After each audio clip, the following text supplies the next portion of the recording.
me some of the issues facing a lot of financial services companies at the moment, especially when it comes to security? So within the area that we operate, the financial services are on a very particular situation, because when it becomes, for example, when it comes to email security in general, for financial services they need to do something different from the others, which is they need to look at their own assets and their own people, try to protect their own employees, their own assets. But they also need to have a big concern about their own customers as well, because they often fall victims of financial fraud via the use of botnets and banking trojans. So this is slightly different from most companies in the way that they not only they need to be concerned about themselves, but they need to be concerned about their customers as well. And this is where the combination of a good threat intelligence solution with a good email protection solution like our product really makes a big difference. Because, for example, if the customers of a bank are being affected by a specific Trojan that intends to basically steal their money from their accounts, having the knowledge about how these Trojans operate, about how these botnets spread, about who are the victims that are being infected, is really, really important for a financial institution, not only so that they can create mechanisms to make sure that the fraud transactions don't occur, and also so that they can understand how the botnets operate and where is the infrastructure, so that they can engage with law enforcement in a way that allows them to take down their infrastructure so that it doesn't affect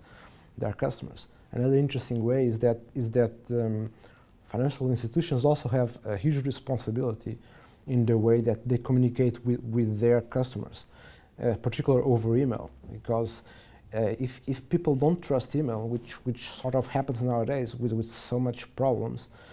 it's also a problem for the banks and it's a problem for their customers. But if financial institutions like banks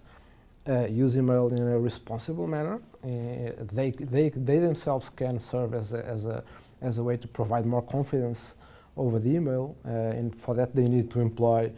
the best practices, good standards from authentication,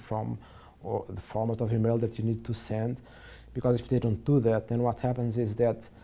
the customer is going to receive a fake email that looks like the bank, and they will have no problem clicking on it, and that can trigger a whole lot of problems. So that responsibility of using the email responsibly also falls on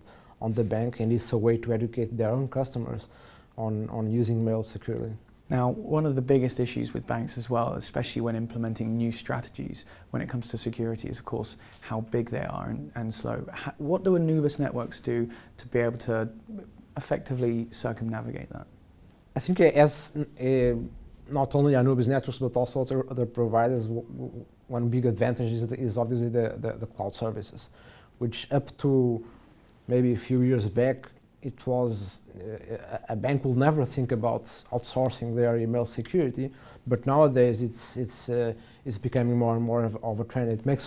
a lot of sense precisely because of that. Instead of handling with outdated solutions on your own premises, it's much easier to basically subcontract a service that you use on the cloud. And of course, even if you're not happy with that service, it's easy to change, and there's a lot of very advantageous aspects on using the cloud service like our own.